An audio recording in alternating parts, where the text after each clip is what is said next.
Have you ever wondered what dinner was like in the 1970s?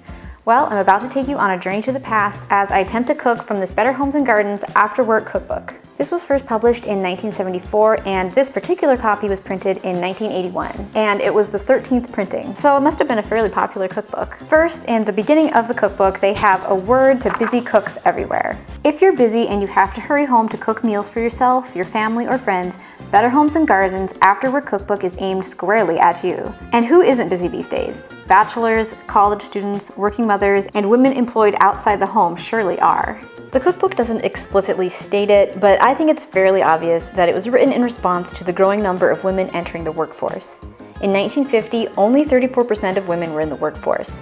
This number increased to 34% by 1970 and 52% in 1980. Since providing meals for the family traditionally fell to women, they would obviously need a solution to cooking under newfound time constraints. So they do mention bachelors, and then they mention working mothers and women employed outside the home, but apparently working fathers or men employed outside the home don't need this cookbook. So the book is divided into 3 sections: Cook Ahead, In a Jiffy, and Make It Easy. For the Cook Ahead section, they say, does fitting food preparation into your after-work hours mean skimpy meals night after night? If so, you'll welcome the variety of make-ahead main dishes, side dishes, and desserts in this section.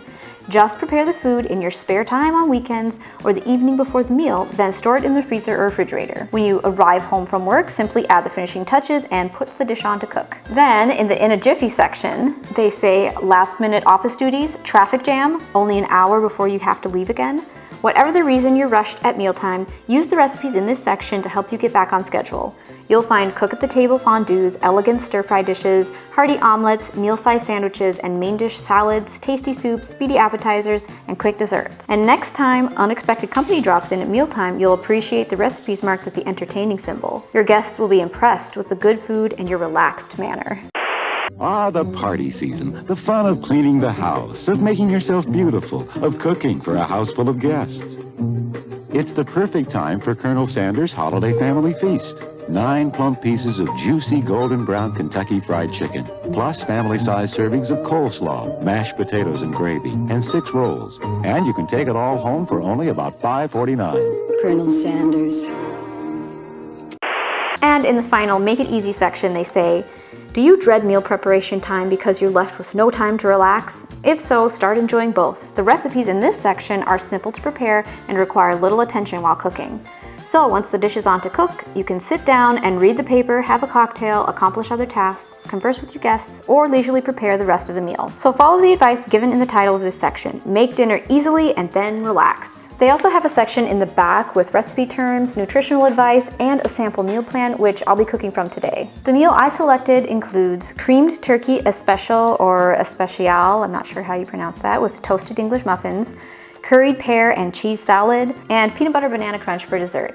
And it says dessert bakes while you prepare turkey and salad, so I'll be starting with a dessert first. Okay, let's see what 70s cuisine has to offer. Now, I'm aware that this isn't a complete picture of how people ate in the 70s, just a snapshot of what Better Homes and Gardens thought people would want to cook.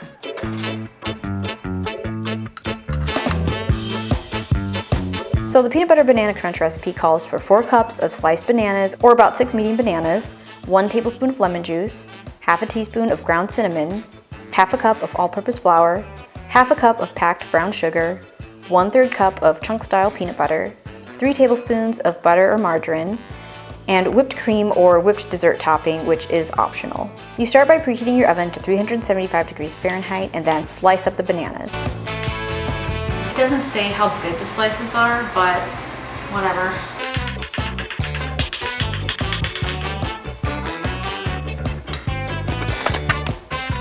Place the sliced bananas in an 8 by 1.5 inch round baking dish. I used a cake pan.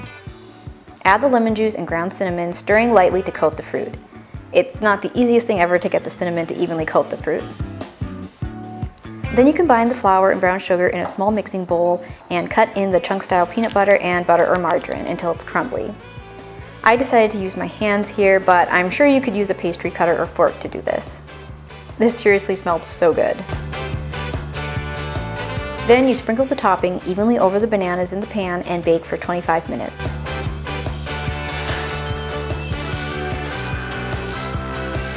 You're supposed to serve it warm, so let's get started on the rest of the meal. Under your wings.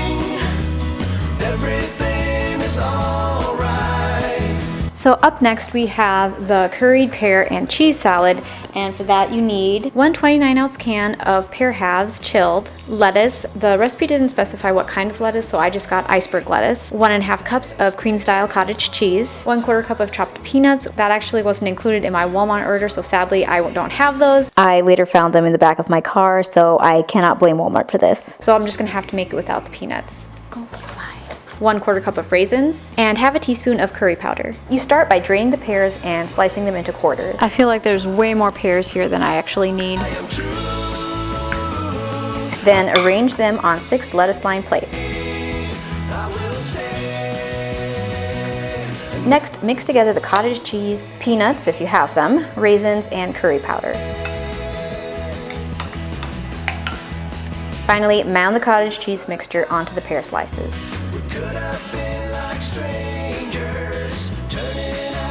Isn't that appetizing?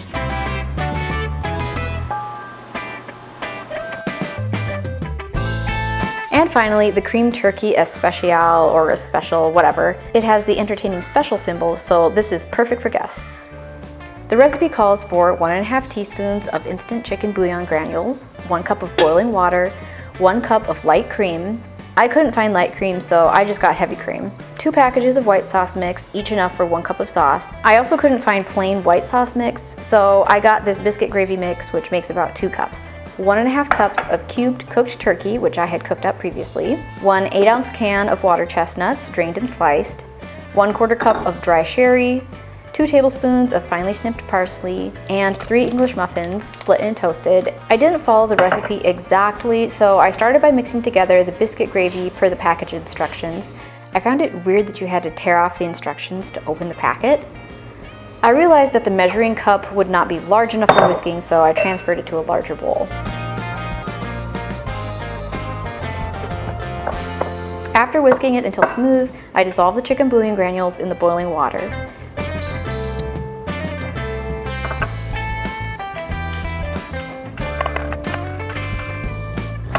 Then, according to the packet instructions, I added the thick cream mixture to the remaining cream, which I had mixed with the chicken broth and heated over the stove. Then I stirred in the turkey and water chestnuts. I felt like the water chestnut slices were kind of big, so I sliced them a bit before adding them.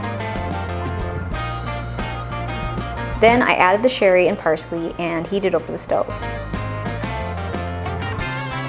Then I toasted the English muffin halves, placed them on a plate, and spooned the cream turkey mixture on top. And I finished it off with a sprinkle of paprika.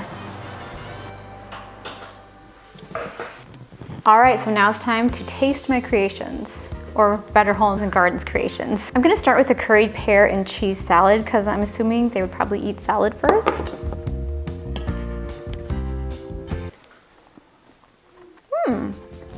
That's not bad. I like that. I would maybe add a little more of the curry powder, and I'll bet those peanuts would have been really good, but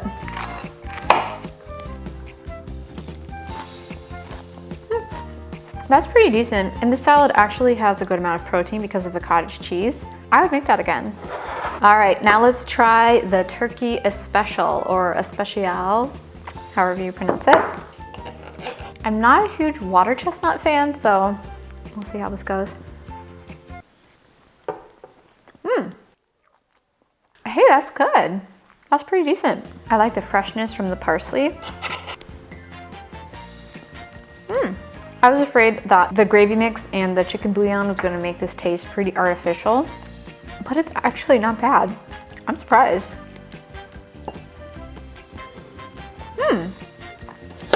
I'll get a water chestnut. I mean, water chestnut, you know, I could take it or leave it really. It's fine, but it does add a little crunch to it. Yeah, that's actually pretty good. Pretty good turkey especial. I think the paprika on top is mostly for aesthetics. I don't know if it really does much in terms of flavor, but I suppose if you used a smoked paprika, you get more flavor, but I'm not a huge fan of smoked paprika, so. I would say with a little tweak, I would make these again. I'm not saying that I definitely will, but they're actually pretty good. I'm surprised. Time to put the finishing touches on the dessert. Sadly, I forgot that you have to let the Cool Whip thaw in the refrigerator for several hours before using, so I made some homemade whipped cream to go on top instead.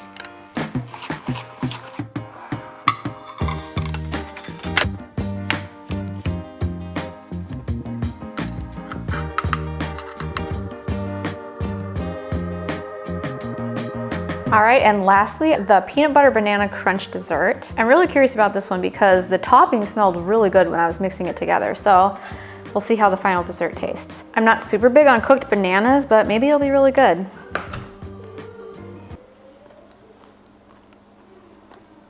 Oh, that's delicious. It's sweet from the bananas and a little bit salty from the peanut butter and the butter, and of course crunchy from the peanuts.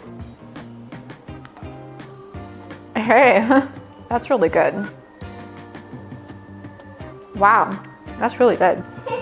It's not like sickeningly sweet, but since the bananas are naturally sweet, if I were to make it again, then I would probably cut down on the sugar in the topping a bit, but it is pretty good even how it is.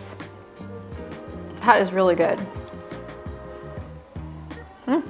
The next day I tried it again with the Cool Whip, and I definitely preferred the homemade whipped cream. Growing up, my grandma often served Cool Whip with dessert, so it was definitely nostalgic for me.